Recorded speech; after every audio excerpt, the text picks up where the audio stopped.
Hey guys, this is the Buck Gully Trail here in Newport Beach, California.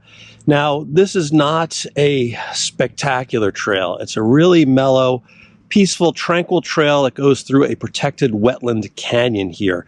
It definitely does not feel like you're in Newport Beach. It feels more like, it kind of reminds me of the East Coast. It's kind of like a wetter trail with some cover and trees here. It doesn't feel like your normal desert coastal scrub hike. It's nice because it's really mellow. It's kind of a locals hike.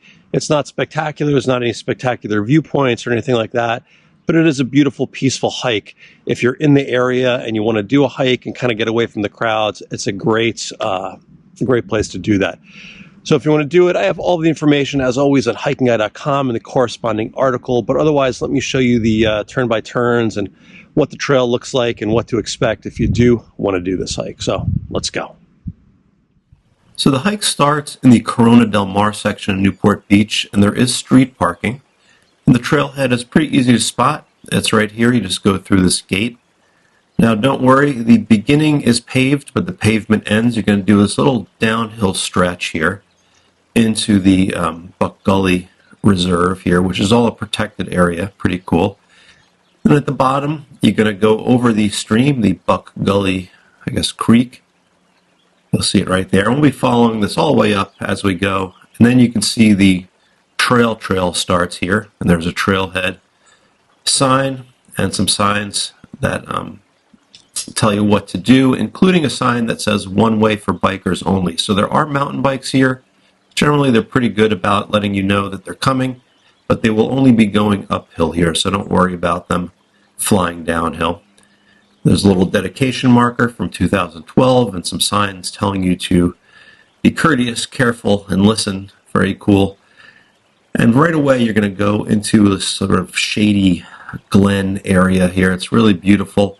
You'll see a trail, a little side trail to the left going down to the creek. There's a few of these as we go. I'd recommend just staying on the main trail, which is straight here, and not making an impact on this critical wildlife area. Shortly, we're going to come to the first bridge. These aluminum bridges were actually helicoptered in here when they built the trail. There's 4 of them. We're going to cross 3 of them today.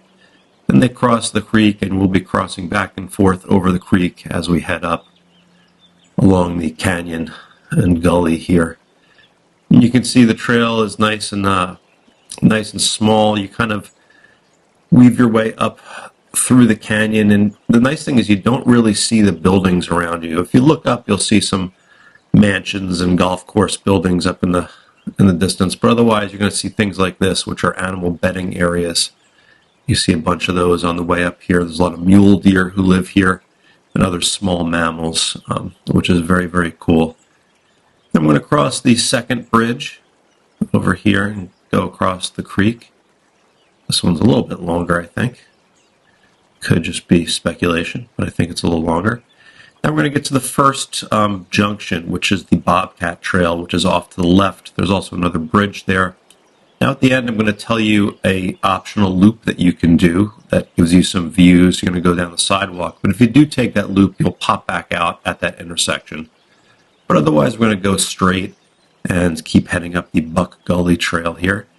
You can see the more we go up the canyon, the more we kind of go uphill. It's not, it's technically uphill, but it definitely doesn't feel like you're doing any kind of climbing. It's all really, really gradual as you go up here. Now here's the third and last bridge we're going to go over. On the other side of this bridge is a little bench if you want to rest. There's not really a lot of places to rest on this hike, but there's a little bench on the other side over here. And then we're going to get to the end of the smaller kind of single track portion of the Buck Gully Trail. Now, if you just want to do 4 miles and you want to avoid the fire road, you can just turn around here. But otherwise, we're going to go straight up to San Joaquin Road. We have some other options. And from this part out, we're going to go up the fire road. Now, at this junction, we're going to make the left. If you go right, it just sort of dead ends. The fire road goes and dead ends up there. But we're going to make the left and start heading up and out of the canyon. And as we go uphill here, you're going to start to see more of the condos and development here, and you'll be able to look down into Buck Gully, down to the left there. But otherwise, we're going to go straight. Now, at the end of the hike, you have a couple of options. You can turn around and go back the way you came. And here's the other end of the Buck Gully Trail. There's no parking here, which is why I recommend starting on the other end. But if you want to get a snack, there's a shopping center and a Starbucks down to the right here, about 5 minutes. And if you want some ocean views, you can go to the left and walk down the sidewalk here for about a mile, and then take the Bobcat Trail back down. And I have that on the map on the website if you want to check that out. But otherwise, you just head right back down here the way you came.